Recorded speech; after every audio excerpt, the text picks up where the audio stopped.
Welcome to our virtual gathering presented by the New Hampshire Preservation Alliance, a statewide membership-based historic preservation organization. My name is Beverly Thomas, and on behalf of the Alliance, I'm pleased to welcome you to Energy Efficiency in Older Homes with Leigh Schoberth from Historic New England and Kimber Degling from Innerglass Systems. This program starts our second month of Old House and Barn Expo on the road, our COVID-safe replacement of our postponed 2020 Expo. We'll be offering these virtual sessions throughout the year and hope to include some in-person events in the fall. We love getting you and other Old House and Barn owners and enthusiasts together to share practical information from highly qualified presenters, make connections, and offer you a dose of energy and inspiration too. A few housekeeping points I'd like to mention before we start.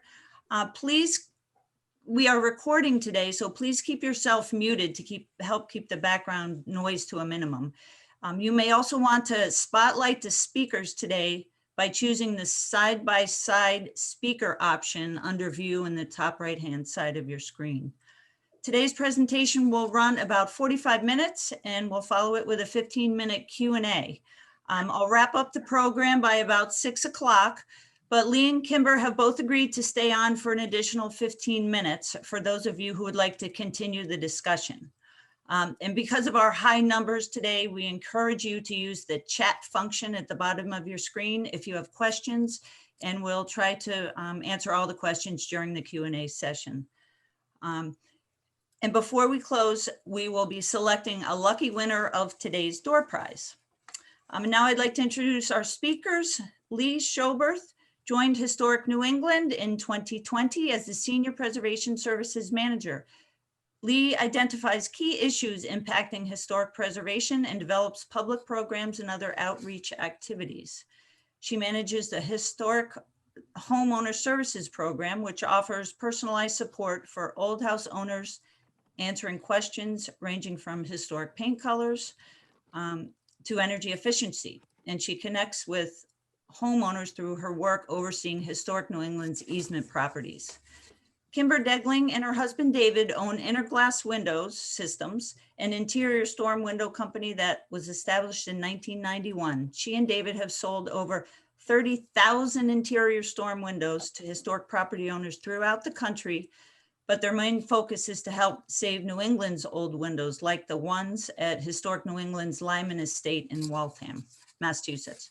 So at this point, I will turn it over to Leigh, and thank you very much, Leigh and Kimber, for joining us today and presenting this energy efficiency program. Thank you, Beverly. And I also like to thank New Hampshire Preservation Alliance for offering this and the opportunity to speak tonight. So thank you. And thank you all for joining us. So Historic New England, many of you may know Historic New England because you visited one of our historic sites. But we also through our work hope to inspire good preservation practices beyond our sites across the region. So I am a part of the preservation services team. We work with the community and other preservation oriented organizations and individuals who are geared towards preservation. And we work through our preservation easement program, our historic homeowner services, preservation education opportunities like tonight's program, and also advocacy and intervention issues. So decisions about caring for your historic resources are driven by our preservation philosophy.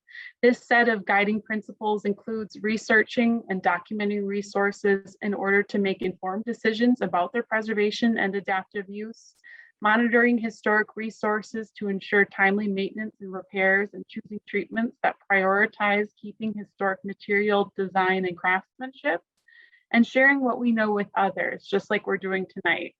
So Historic New England's goals may seem a little bit different since we're dealing with museum sites than those of a typical homeowner, but this philosophy provides a really solid baseline for museums and private properties to ensure that decisions are made with the longevity of the resource in mind.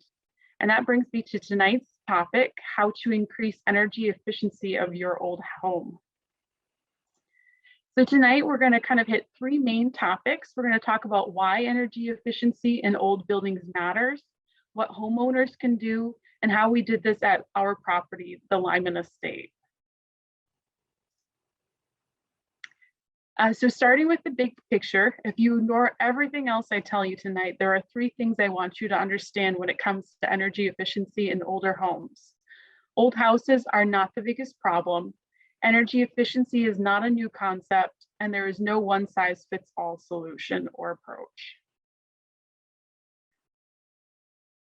So we know that being efficient energy consumers is important at a global scale. This chart shows data from the National Energy Information Administration. This is how the US uses energy. You can see that the building sector accounts for about 33% of the US energy consumption. Residential buildings specifically account for about 18%. However, old houses are not a big contributor to that 18%. So looking specifically at residential building use, the National Register of Historic Places is the nation's official list of buildings, sites, structures, objects, and districts worthy of preservation. It requires a property to be at least 50 years old, with some rare exceptions, before it is considered even potentially historically significant. So old in the National Register terms means a building built before 1970. According to the US Census, 77% of the country's 140 million housing units were built after 1969. In National Register terms, that means only about 4% of the national energy usage is by old houses. And just in case you don't think 50 years is old, only about 12% of the houses in the country across the country are 80 years old or older. So that's 17.2 million really old houses that account for about 2% of the total US energy consumption. So old houses are not the biggest problem when it comes to energy consumption, and knocking them down for new ultra efficient construction won't solve our global energy issues or climate crisis. That said, we're lucky because New England has a lot of those old houses. Between 21 and 31% of housing stock in New England was built prior to World War II. So it's worth thinking about how we as a region can increase efficiency of old houses. And aside from any larger impacts, it could save you some money and it could make you more comfortable in your home. And improving the efficiency of New England houses isn't a new idea. Chopping wood and shoveling coal to keep homes warm during a New England winter is hard work. So people have been pursuing ways to reduce their energy consumption as long as houses were being built here. Early New England homes faced south to take advantage of the sun. We see brick nogging and eelgrass used as insulating materials. Ceilings were kept low to keep the heat closer to occupants. Double hung sash and casement windows allowed for air circulation. Sash locks were used to keep windows tightly closed and seal out drafts. Heavy drapes and rugs insulated and could be closed to keep the heat in. Porches shielded windows from high summer sun and allowed people to live outside of warm houses in the summer. And shutters kept hot sun out in the day and warm air in at night. Today, energy efficiency is a big industry, and starting a weatherization project can be overwhelming. The home improvement industry would be happy to help you make your house greener. Home Depot, the Department of Energy, all kinds of places, but not all these resources have historic preservation or what's best for old buildings in mind. For comprehensive information on home energy savings, I think energy.gov is the best place to start to educate yourself. But be aware, making a drastic or reversible change to one part of the building system may result in unintended consequences.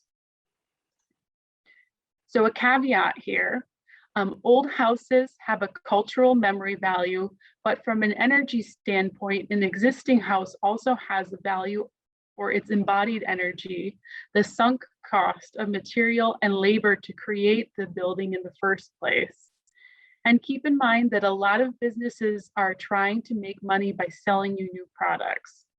But in order to be energy efficient consumer, you want to conserve as much embodied energy as possible. So maintaining your old house is the ultimate recycling. And we're thinking about buying something new to make it more efficient. Keep in mind that the energy that is wasted when we choose replacement over maintenance, when we throw away serviceable materials, and when we manufacture, ship, and install new materials. So a term that gets used a lot when talking about energy efficiency is net zero.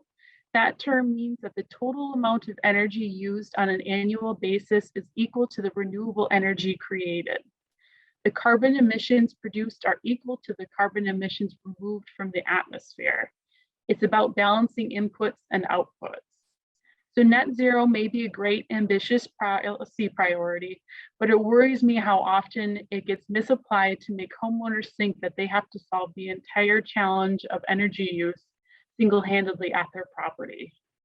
Net zero is not a feasible goal for each and every individual building. It's too expensive and too limiting in the types of approaches it allows you to consider to achieve balance, which is why it's important to consider net zero as a policy to be applied at a larger scale across the whole community. So multi-building systems include high and low energy consumers, the new construction and buildings that are well suited to retrofits, and buildings that are more sensitive and harder to adapt. This allows a community to invest in energy retrofits where the return on investment is highest. That multi-building approach also lets communities balance out across different uses and different ways to adopt renewable technology across urban, suburban, and rural areas. If you apply net zero thinking building by building, you'll end up with a low-rise sprawl. But if you look at net zero on a community scale, you can preserve the density and the diversity of your building stock and still balance energy use and offsets. And that brings me to my last point in the big picture. In an old house, a one-size-fits-all approach to energy retrofits won't work. Some best practices to keep in mind is keep interventions simple and reversible, avoid overly complex and costly solutions, and treat very old houses gently. They're irreplaceable. Focus more invasive interventions on new additions and new houses. So old houses can be made more efficient, but you need to consider the house, its age, its use, and what systems are in place now for the windows, heating, and ventilating, and insulation. Every house requires a somewhat different approach to weathering. Which brings me to part 2 of our roadmap is what can you do? So while you want to be thoughtful about changes to old houses, there is still much that can and should be done in any house, regardless of its age or historical significance, to make it less of an energy consumer. Start by taking advantage of some of those historical energy efficiency measures, like use the sash locks, blinds, drapes. Also think about your habits and expectations. Rather than heating your whole house to 70 degrees, maybe you have to put another layer on or a sweater. Next, consider the simplest interventions. Many simple things can be done by you for little money or by a specialist at a reasonable cost. Using efficient bulbs and programmable thermostats are low-hanging fruit that give you the best return on your investment in terms of energy savings. Not to mention that expensive invasive solutions will be wasted if some of the simplest fixes are not completed first. That means consider air sealing, windows, insulation, and heating and cooling systems. So a great way to decide how to get the most bang for your buck is with an energy audit. This is a test of how leaky or drafty your house really is. So a blower door uses a fan to generate positive or negative pressure to direct air out of or into your house, at which point leaks at logical entry points are tested. Some of these you can feel, some they use a smoke puffer, and some use an infrared camera, as shown here in the images on the right, to show where cold air is leaking into your nice warm house. So the graphic on the left shows the kind of places you typically find air infiltration. Once you know where the sources of infiltration are in your house, you can fill them. It's just a fancy term that we use, is called air sealing. So air sealing is an obvious improvement in preventing winter drafts, but it's also good if you're considering air conditioning in the summer. Most air conditioning money actually spent on dehumidifying. So in a leaky building, that's wasted money. So this air sealing works both in your heating and your cooling season. Wood windows can be the source of drafts, but if you are the lucky ones who still have your old windows, please keep them. Unlike vinyl, they're built to be repaired so they can last and last. Wood windows do need maintenance, painting, glazing, putty, sometimes some carpentry repairs or general tightening up. But you can enhance their efficiency with weather stripping and considering adding a storm window. So lots of studies show that a maintained wood window plus a snug fitting storm window is as efficient as a double glazed vinyl replacement. So exterior storms provide a good air seal. They protect the historic sash. There is no major impact to the interior view of the sash, but they can obscure the historic windows from the outside, and you'll want to consider the impact, the aesthetics of the building, and they can be a bit more challenging to install. While interior windows provide a better air seal, there's no visual impact from the exterior, and they basically disappear in the interior. They're easy to remove and install, but there's no exterior weather protection. There's potential condensation and potentially seasonal storage implications, and impacts use and ease of access to your primary window. So aesthetically, both options can virtually disappear. Both options provide you with the energy efficiency upgrades without having to replace your window. So the decision for many homeowners really relates to the ease of use and whether you plan to remove and store or screen panels during alternate seasons. When you're choosing interior versus exterior storms. You can also, a great place to consider storms is the storm door on your door. Here I have a picture showing on the very right. These come in different styles. Most you can find also kind of full glass length, so you're getting minimal obscure of the exterior door. But these are a great way to protect your door and to provide another level of weatherization to your home. So with all energy efficiency upgrades to old houses, start insulation with the easiest projects first. It's relatively easy to insulate hot water pipes in your hot water heater and insulate ducts and cold air returns in your attic and basements. Next, think about unfinished spaces that you don't need to heat or cool. The attic is a great place to insulate. It can actually be done without overly costly or invasive measures. So watch out for heat sources, chimneys, vent fans, housings, and recessed lighting. Gaps around these kinds of elements should be sealed. Otherwise, much of the value of insulation will be lost. So bats can be rolled into regularly spaced openings. Rigid foam can be cut to fit. And if you don't want to take up the entire attic floor, or if you have uneven cavities, you can use dense packed cellulose to be blown in. So insulating your basement can be a bit more complicated because of the heating plant is often down there, and there's generally also bigger moisture issues in basements. So most valuable area to insulate is at the sill or the rim joist around the penetration and around penetrations like utility connections and ducts. So a question that we get a lot is, what about insulating the walls of finished rooms? So when we did an energy audit of one of our oldest properties, the 17th century Pierce house, In Dorchester neighborhood of Boston, we found that only 30% of our envelope heat loss was through our exterior walls. 70% of the loss was from more controllable locations like air leaks, windows, and uninsulated attic. And we have that pesky goat again.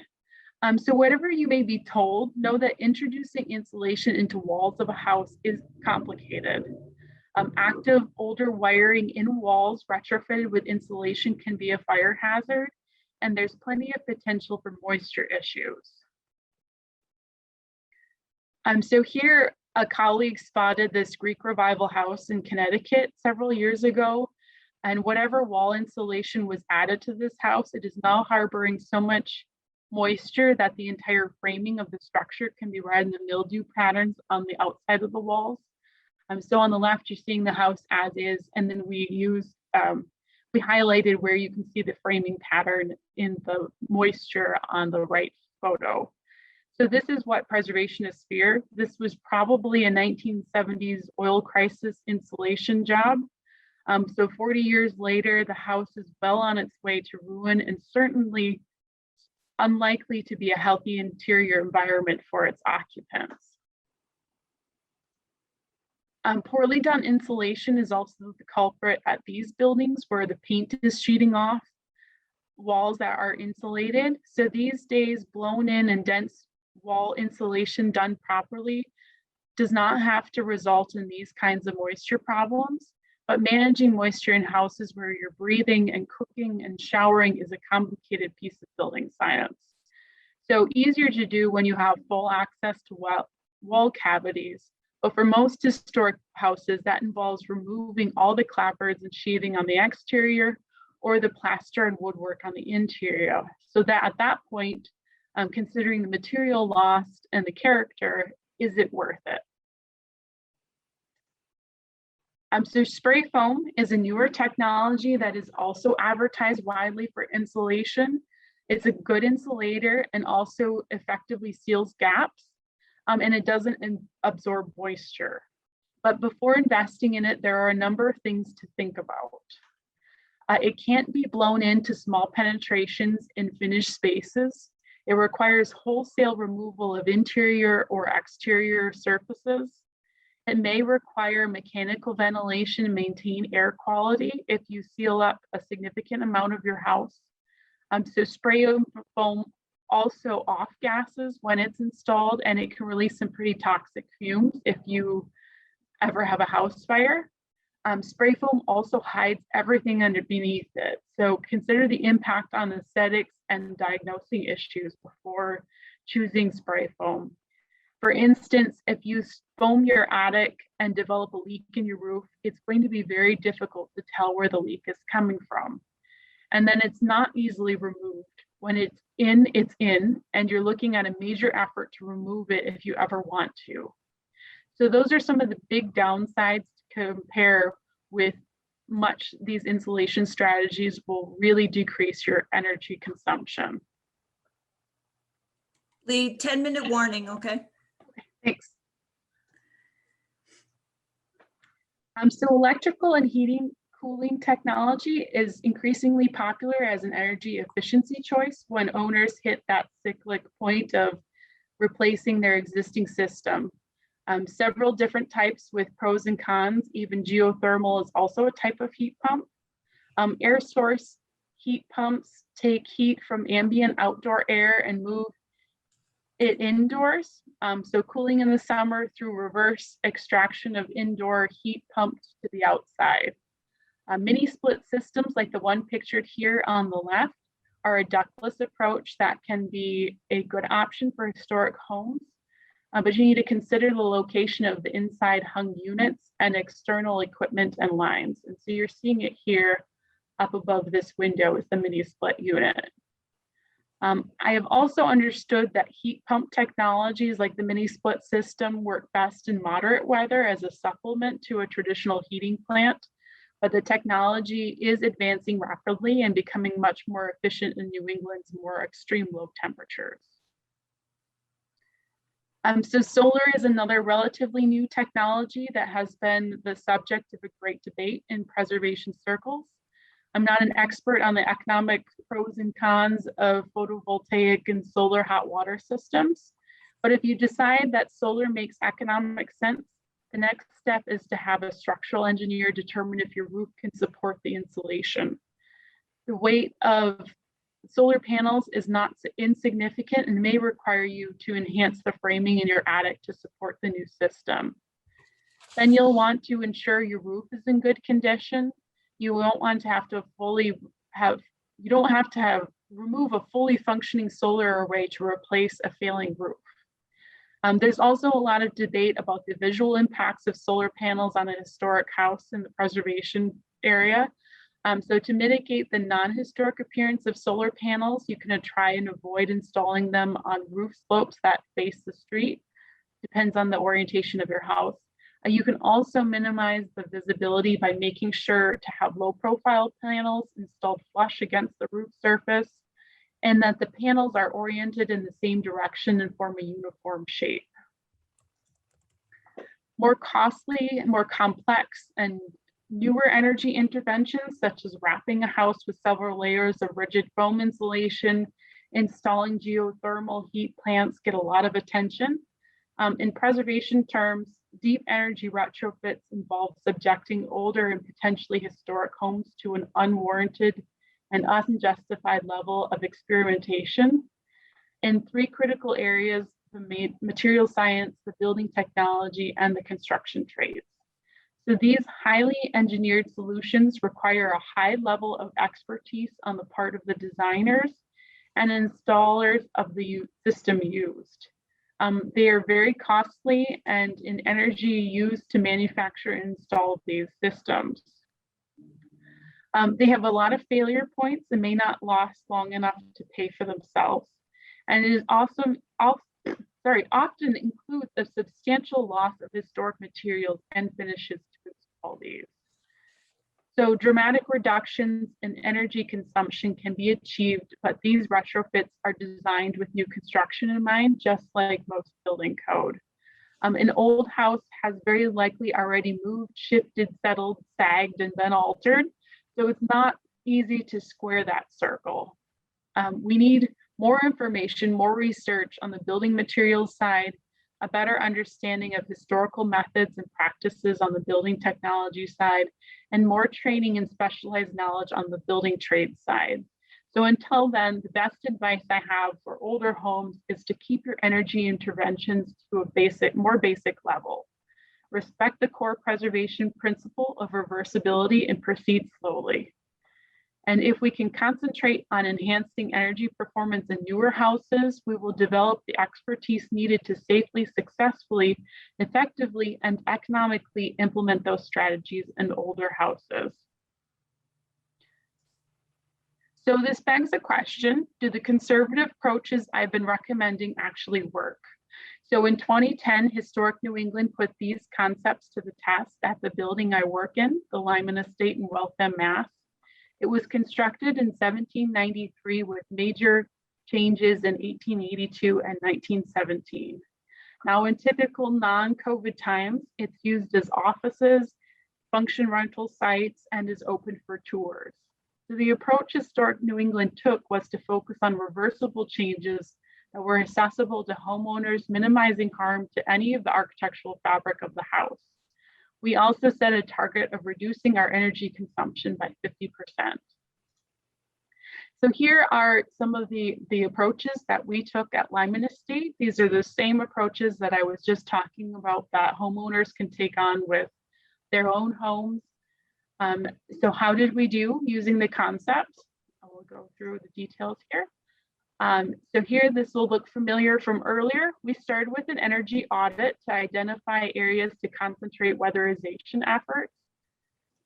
We also looked at how much oil we were using each year and how much electricity. Then we got to work. We started by repairing and weather stripping all 120 historic windows. This included glazing, paint, structural repairs, weather stripping. We also added storm windows. We actually did 3 different kinds depending on the location and use of the space. So we tested exterior aluminum set into the reveal with custom color to match the trim. We also did exterior wood with swappable screens, and we did interior compression fit flexi, which Kimber will be talking about a little bit more. So over time, the house also had new penetrations for things like plumbing and data. We sealed those with reversible foam product. And when it came time to plan our insulation work, we knew that the attic 3rd story of Lyman Mansion are not occupied spaces. So we chose to insulate across a continual plane at the 2nd floor and isolate the 3rd floor and attic from the conditioned house. We insulated by carefully taking up floorboards and using blown-in cellulose. And we also changed our fuel source to natural gas, and which allowed for high efficiency furnaces and air conditioning, and also upgraded to digital controls. One side note is to be aware that high efficiency furnaces require special venting because the vapor in the vents is very acidic and corrosive. And at the Lyman Estate, we chose to remove and store a basement window and install PVC periscopes through an opening. And I've also seen this done with residential homes. And so it's a common through the basement window method. We were able to screen the PVC pipes by plantings, and they can also be painted to match. The alternative is to vent through your chimney, but your chimney must be lined because this is, as I mentioned, corrosive vapors are being given off. We don't usually recommend poured in place liners because they're irreversible and can damage historic bricks. So we usually recommend stainless steel liners as the best option in historic homes. So the house also needed an overhaul on its ductwork, which came up from the basement to service the 1st floor and down from the 3rd floor to service the 2nd floor. So in the process, we had discovered that modern ductwork had been really poorly installed, and in some places it wasn't even fully connected to the vents. So we were wasting a lot of energy blowing hot air where it didn't need to go. And at this stage of the project also included predictable activities like air sealing and insulating pipes. And finally, we converted our historic light fixtures to LED bulbs. This was done in 2010, so today there may be more options to ensure a good result. And so did we hit our goals? Comparing our pre-project energy use to our energy consumption afterwards, this project resulted in almost 50% reduction in energy usage. And the work was entirely consistent with our preservation philosophy and our aim to do things that the average homeowner could do. So a couple of other things to note here is the results are entirely from use reduction and do not include any new renewable technologies like solar to offset our consumption. Not only a significant reduction in energy usage, this happened as our overall usage of the site increased just after the project. So however, you'll see the efficiency did decrease somewhat over time. A little bit of the novelty wore off, and staff commitment to efficient practices decreased, such as bumping up the thermostat when we were chilly and not turning off the lights. But overall, we've maintained a significant reduction in our energy use at Lyman. So what are the big takeaways? Is old houses can absolutely be more efficient, and making them so may save them from unnecessary demolition later. Start with good maintenance practices. Look for historic solutions and simple things you can do yourself. Choose low-tech, well-researched interventions, and prioritize reversibility. Weigh the benefits and risks of the standard solution carefully. And finally, don't underestimate how our behavior impacts the efficiency of our environment.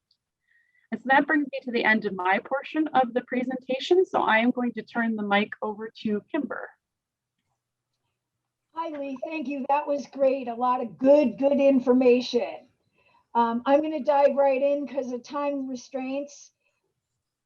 Thank you, everybody, for joining us. And our aim, first and foremost, is to save historic windows. After all, they've been there for 100+ years and have worked pretty well. Since the windows were put in, however, the world has changed. Energy is far more expensive, towns and cities are more crowded and noisier than ever. Historic societies often don't want any changes to the outside of a historic building. In order to save the historic windows, we have to address the modern demands for energy conservation, soundproofing, and comfort.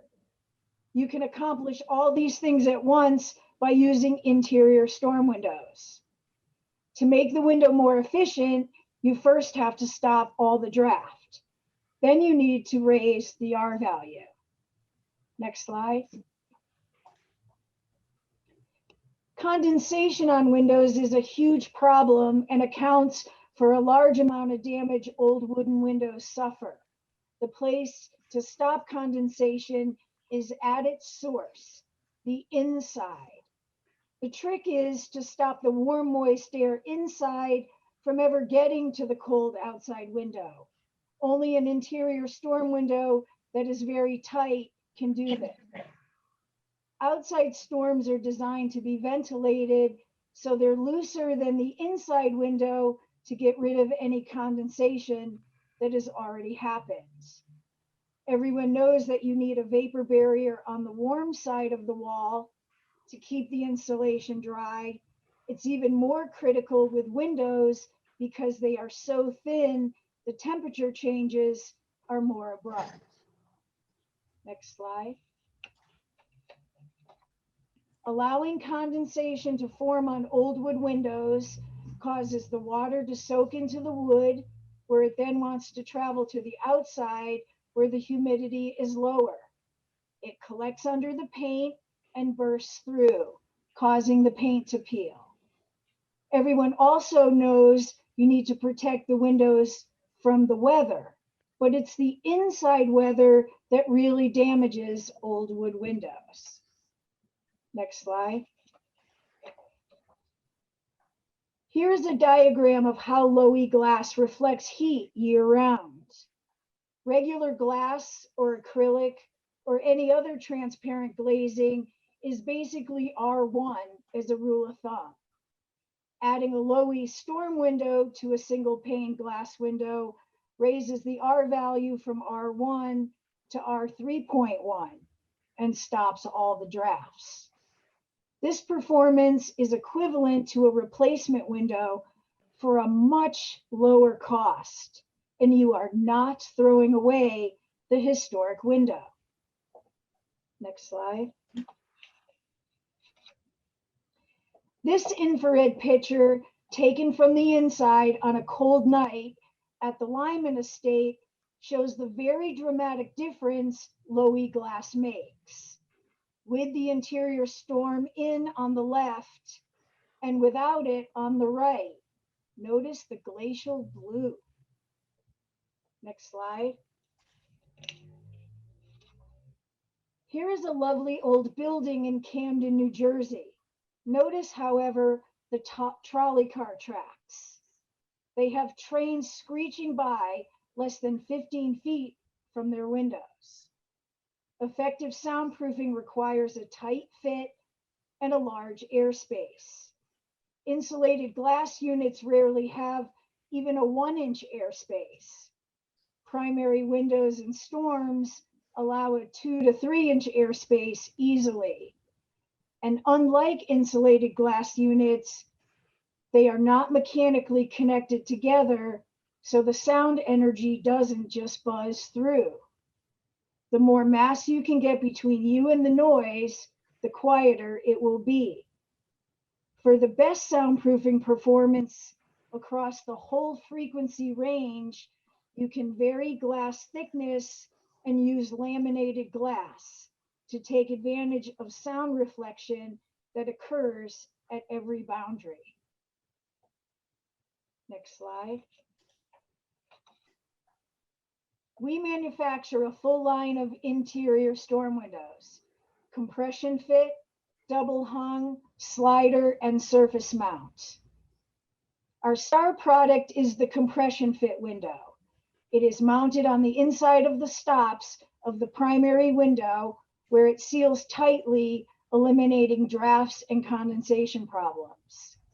Hidden inside the frame, there is a stainless steel spring system that needs no all-around track. It conforms to the opening, automatically compensating for out-of-square conditions, and it just easily pops in and out in seconds without tools. Installation is quick and easy, typically taking 10 minutes without disturbing the primary window. Next slide. The Innerglass window is rather hard to see. Can you tell which window is in and which is out? All right, I'll let you off the hook. The right hasn't been put in yet. You get to keep the history and get modern comfort. Really, the best of both worlds. Next slide. We were part of a project at West Point Military Academy. It was in officer family housing where they needed to remove the old wooden sashes to do an offsite lead abatement. So the sashes would be gone for 3 or 4 weeks. Because this was occupied housing, they were required to have no more than 50% of the windows boarded up at any one time. Putting plywood in the window openings was going to be expensive and damaging to the original woodwork and completely unsatisfactory to the residents. We suggested that the Innerglass windows should be temporarily installed instead of boarding up the openings. This resulted in considerable cost savings and much happier residents. Installing was greatly simplified and was able to be done efficiently. Next slide. This is a picture of the completed installation. Next slide. Historic New England decided to do an interior storm windows in a minimally invasive manner. Their institutional philosophy was when installing non-historic elements, such as storm windows, or more commonly UV protection in the museum buildings, was to install these elements in the interior as opposed to the exterior. This approach stems from the concept that guests rarely notice an interior storm window, but on the exterior of the building, these additions are very noticeable. Specifically, it preserves the aesthetic quality of how the light is reflected off the individual panes of the historic window compared to light reflecting off a single storm pane. After Innerglass windows were installed, the Historic New England staff did a series of blower door tests. Their tests found an overall decrease in infiltration of 30% in each room tested. Taking out the Innerglass storms reduced it to 10%. So 2/3 of the infiltration improvement can be attributed to interior storms. Next slide. Thank you very much. Okay. Thank you very much, Kimber and Leigh. I have so many questions swirling around in my head, but we did receive some questions in the chat and I want to address those first. Quite a few of them on relating to windows, of course, doesn't surprise us. Leigh, can you address what, if anything, you did, Historic New England did with the window pockets, or were there even window pockets in any of these windows? Oh, No. I don't believe there were.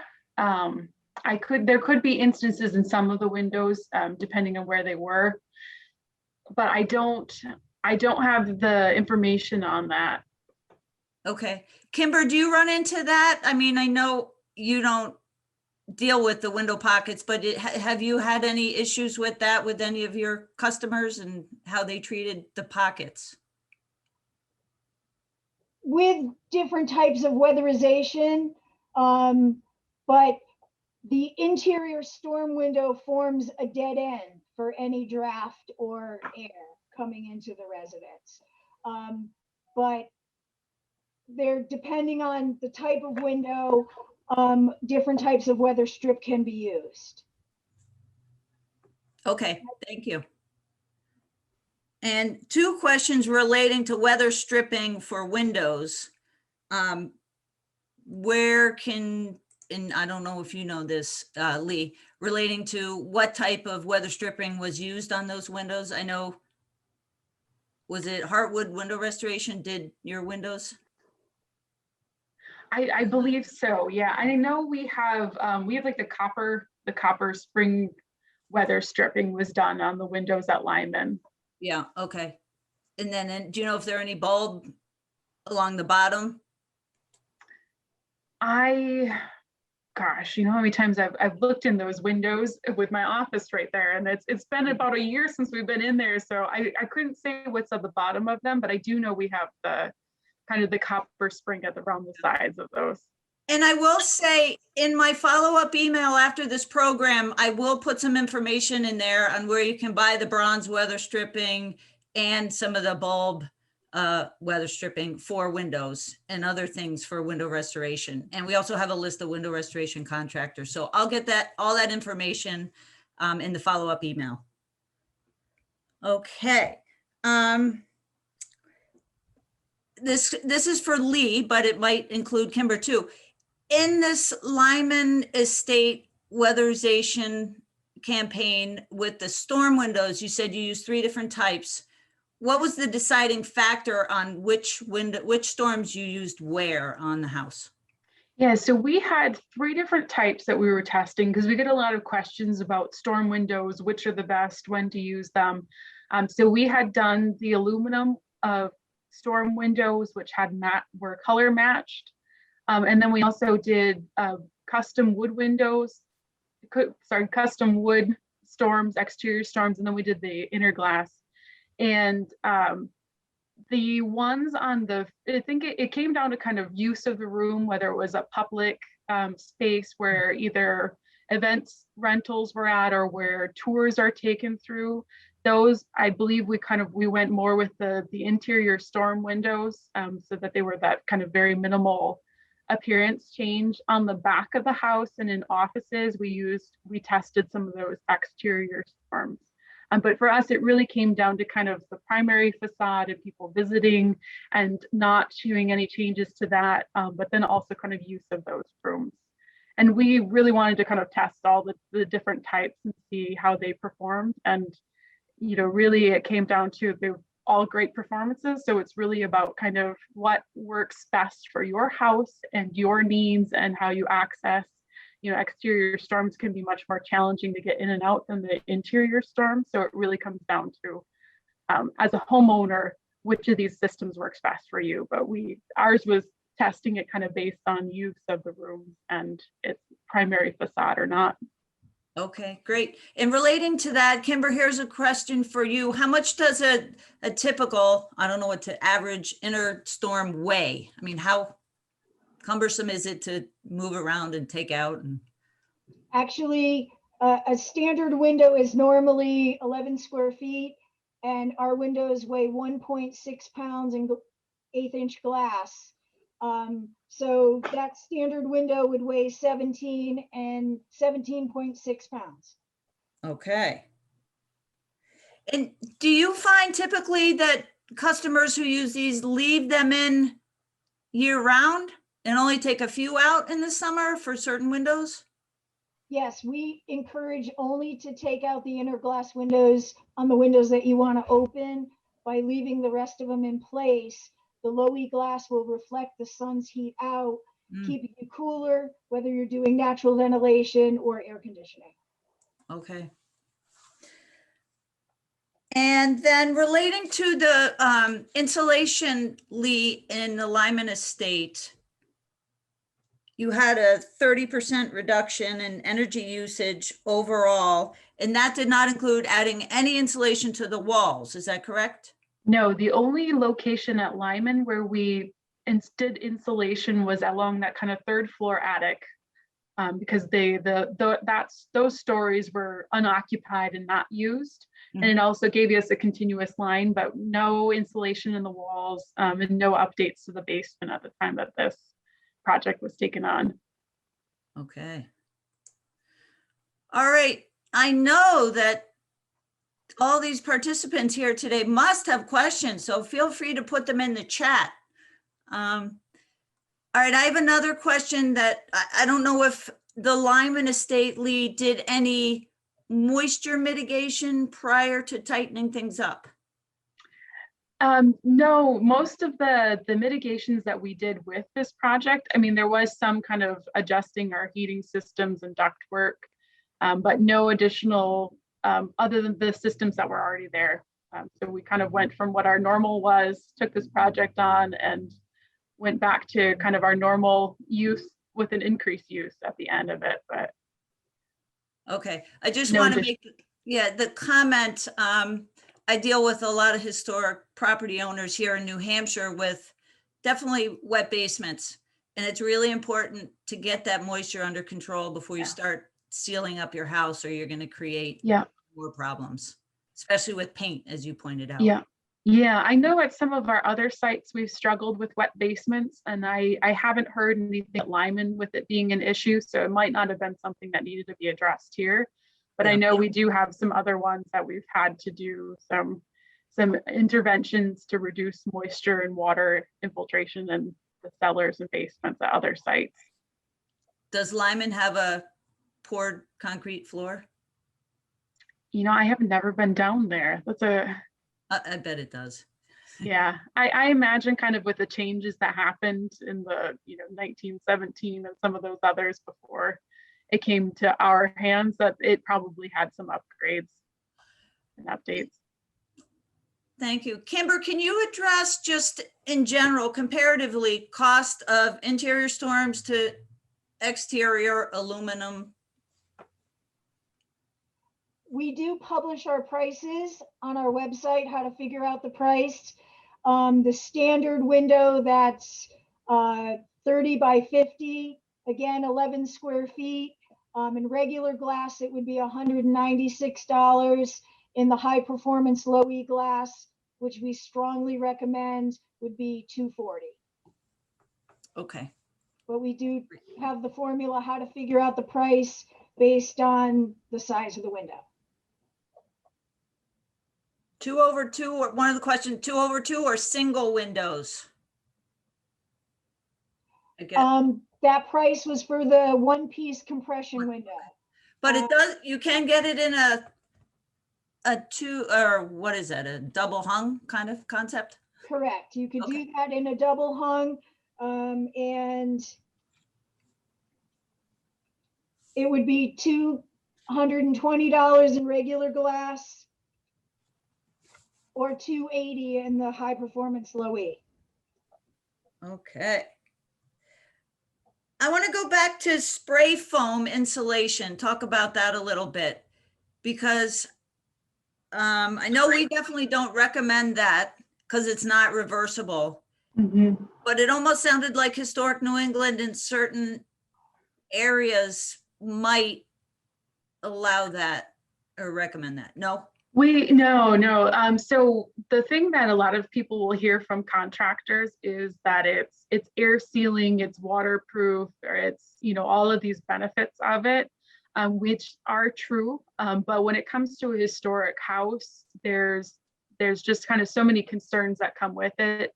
The chance that you have a roof leak, whether it's, I've worked with homeowners that put in leaf guards and now they have a leak in their roof that they never had a problem before.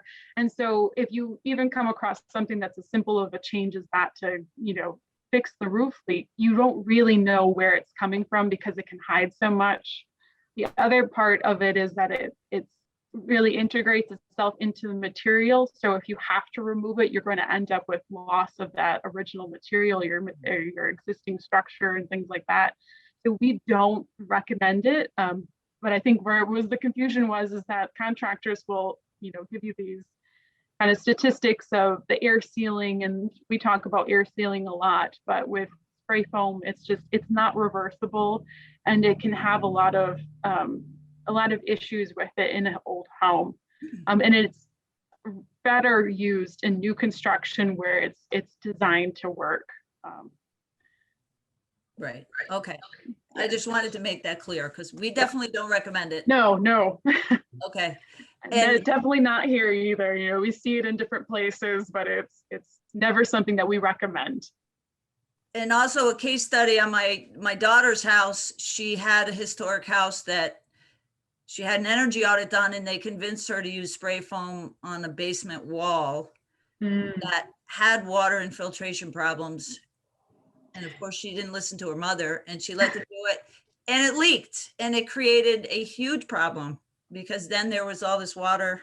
It did come through the spray foam somehow and created a big issue of puddling. Yeah, insulation in the basements can be really challenging. Just the moisture, whether you've got a dry basement, there's always a lot of humidity down there, Right. and so it can be really challenging. Any type of insulation in the basements, but definitely spray foam is a tough one for that. But we hear that a lot, because it'll seal it up, it'll keep the water out. But just like your daughter, we hear the cases of where it didn't work how they said it was going to. Yeah. Okay, now we have 2 questions relating to attic insulation. Did you determine if different types of attic insulation had different effectiveness, batting, foam panels, or blown in? And another one talked about the dense packed cellulose. So at Lyman, we just did the blown in dense packed cellulose because we were dealing with the different time periods where there was changes, that there was different types of framing in different parts of the building. And so we had a lot of irregular cavities, and also it allowed us to minimally take up floor because we were dealing with finished floors in a lot of the areas. So we just tested the one type of insulation up there. We didn't do the bat or anything like that. So I don't have the statistics from that project of how they compare. We just used the one type there. Okay, and a follow-up question relating to dense packed cellulose, is it really removable? It can be a challenge to remove. I actually am working with a homeowner in our easement program that they discovered recently that they had probably this, similar to the house with the Greek Revival house with the mold, that they had blown in insulation probably done in the 1970s and are trying to remove it because it's also caused a moisture trap, and they're realizing that there's structural issues because of this insulation. And can be, if moisture gets to it, it can be challenging to remove because they're finding that they can't vacuum it out. But what's different from it than you're running into with spray foam is spray foam's attaching to the materials that it's hooked to, where we could remove the floorboards or pull up the floorboards and be able to get in there and, remove the materials. So it's not going to be vacuumed out of the same hole that it was blown into, but it is not going to penetrate into the existing floorboards and structure like a spray foam would. Okay, great. And we have a couple more questions, but what I'm going to do now is just do my closing comments for those people that do have to leave at 6, and then we will resume our 15-minute Q&A with these additional questions. Okay, so I just want to thank Leigh and Kimber for help. Oh, sorry, my house phone's ringing. Sorry for helping us better understand the do's and don'ts of energy efficiency with older houses. It's, as we all know, it's a very complicated subject, and we're just scratching the surface here. So we do plan to do another session on this, so please stay tuned to our schedule so you can register for the next one, which I think we'll be having in the fall. We love getting like-minded folks together to share information, make connections, and offer doses of energy and inspiration too. Thoughtful and experienced presenters like Leigh and Kimber, and your great questions and involvement make a huge impact on advancing preservation interest and efforts across New Hampshire. We want you to know the Alliance is here to help and encourage you to check out our website at nhpreservation.org or send us an email to bt@nhpreservation.org at any time. Our next Expo session is on Thursday with Tom Visser presenting New England Porches, History and Preservation. It's a very timely presentation as we move outside to enjoy this warmer summer weather. Visit newhampshirepreservation.org for our complete Expo schedule and to register for our upcoming programs. And we also encourage you to share the Expo website link with other Old House and Barn enthusiasts. Be sure to check out our Expo guide of 50 products and service providers on the Expo page of our website. And for those of you who have been to our in-person Expo in the past, you know we love to give away door prizes. As a token of our appreciation for your participation. So at this time, I'll turn it over to my colleague, Jennifer Goodman, to announce the winner of today's door prize, the lucky winner of a Save Your Wood Windows by John Leake, a practical book and a must read for any property owner with old windows. So Jennifer, who's our lucky winner? The winner is David Moody, one of our great participants this afternoon. Yay, David. We'll get it to you. David, do you want to say hi, David? And do you have old windows? We have a 1842 church house now. Having a little bit of trouble hearing you. 1840? 1840. Excellent. With old windows? Yes, good. Well, great. They're original. They're probably not original. They were probably replaced in the 1880s. Yeah, yep. Well, wonderful. We will send you the book. Congratulations. Okay. All right, and please watch for a follow-up email I'll be sending out tomorrow with links to additional energy efficiency resources and a recording of today's session and a short survey that helps us plan for future programs. And please help keep the Preservation Alliance vibrant by making a donation or considering a gift membership. Thanks again to Leigh and Kimber for their informative presentation, to our Old House and Barn Expo on the Road sponsors, including Innerglass windows listed on the screen here, and for making these programs possible, and for all of you who are supporters of our critical work that helps to advance efforts to save and steward special places around New Hampshire. We wish you well and look forward to seeing you at future Alliance programs. So thank you all for participating today. And for those who would like to stay on for an additional 15 minutes, feel free to do so, and we will address some of these additional questions. Okay. Let me look here.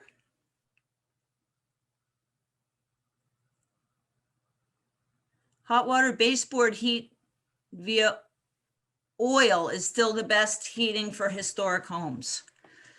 That's a tough one.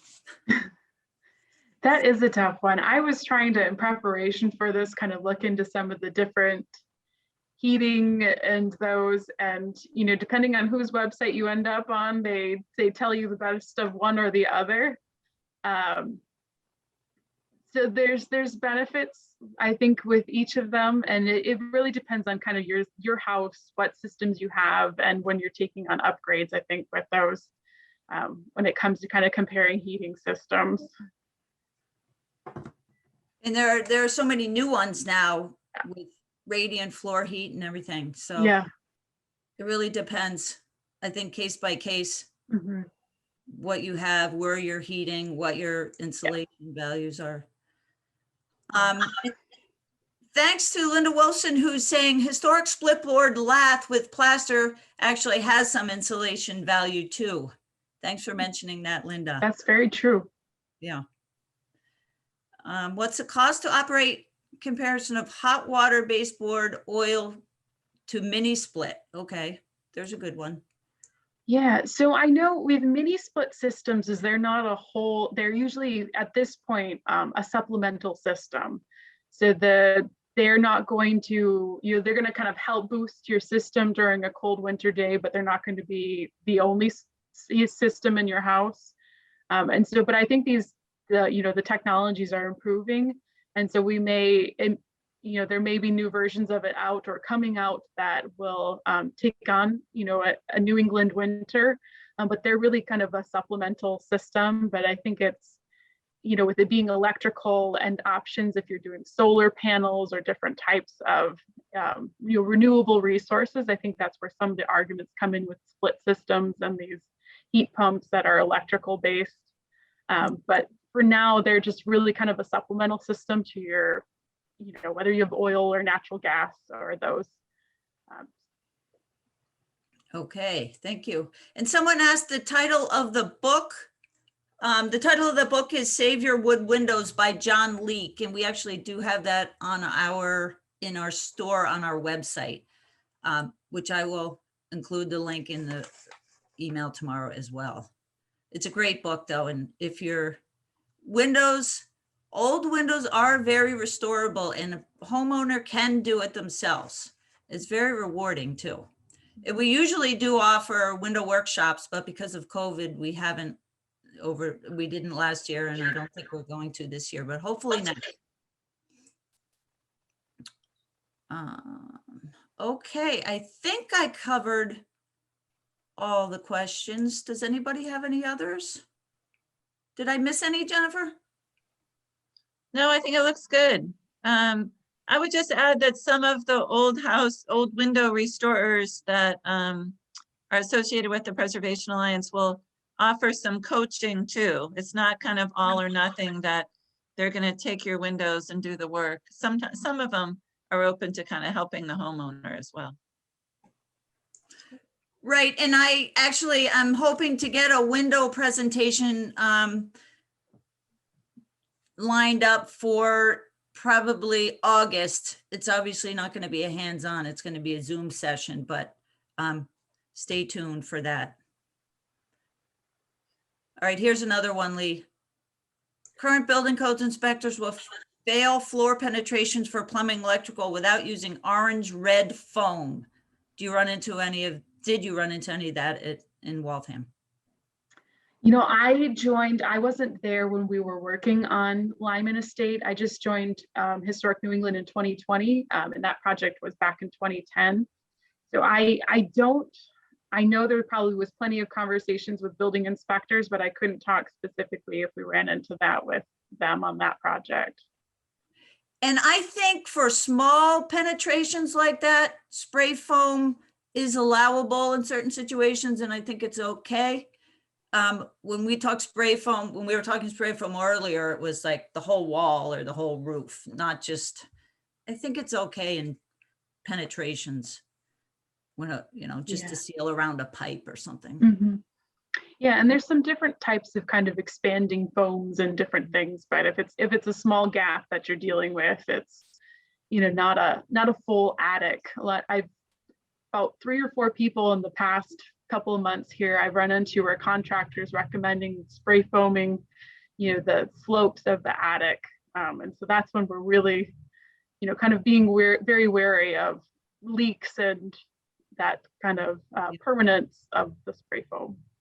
And that's opening up also another whole concept of why do we want to keep our attic warm? That's a whole another huge amount of square footage that if you're not using it, why insulate the roof sheathing, the underside of the roof sheathing? Yeah. Okay, any other questions? No. Oh, is rock wool an acceptable insulation? Rock wool is, we run into that. It's a great material from everything I've read, that it's, it's moisture resistant. It's, because it's also kind of fire and heat resistance and things. So there's a lot of great qualities of rock wool. It can be more expensive, some of the other ones, so it's really kind of depends on your budget, but overall, from what I've read, that it's a great product and it works really well in historic houses. And And actually, yeah, I've actually used it and it's not itchy like fiberglass, and you can literally cut it with a bread knife. Yeah. So it's pretty easy to work with. Mhm. Great question. Yeah, and you can use it around like chimney gaps and that because of the fire resistance qualities of it. So it's great to be able to use in some of those situations too. So. Yep. Okay, any more? Thousands of thanks. Please partner with ACHP and the National Trust to give the presentation to the federal agencies involved with forthcoming infrastructure programs. Hope it won't damage historic resource. I will include all kinds of great energy efficiency links in the follow-up email. There's been some things mentioned in the chat, but we have some others, and also the preservation brief on energy efficiency in historic buildings. And Leigh's contact information and Kimber's. Okay. Kimber, did you have any closing comments? Just appreciated being involved in this. Actually, once you are able to get back into the Lyman Estate, Leigh, I bet you there's a little field trip to check out some of those questions. Definitely, definitely. I only had about 2 months at Lyman before COVID hit. So my time spent there and investigating and really kind of seeing these changes in person, it was very quick when I first started, and definitely digging into this more has been like, oh, if only I was there, I could see some of this and what we had done. So definitely when we get back, I'll be investigating more. And what is that time frame, or are they not even sure yet? Is there? We're through June going to be working remote, but I think it's, like a lot of places, we're still dependent, but we will be opening up more for kind of public tours. But as far as office use and special events, it's really dependent right now with what the states and those regulations. So Interesting. yeah. Well, that Okay, was and one program note, I just wanted to mention that Leigh will be coming back in July to talk about historic house exterior paint colors. So check out our schedule and hope to see you at that as well. So again, thank you, Kimber and Leigh, so much for joining us today. Thank you. Everybody have an enjoyable evening, and feel free to send emails, questions, comments, and please fill out the survey I'll be sending around tomorrow. Thank you, everyone, for joining. thank Thanks. you. Bye-bye.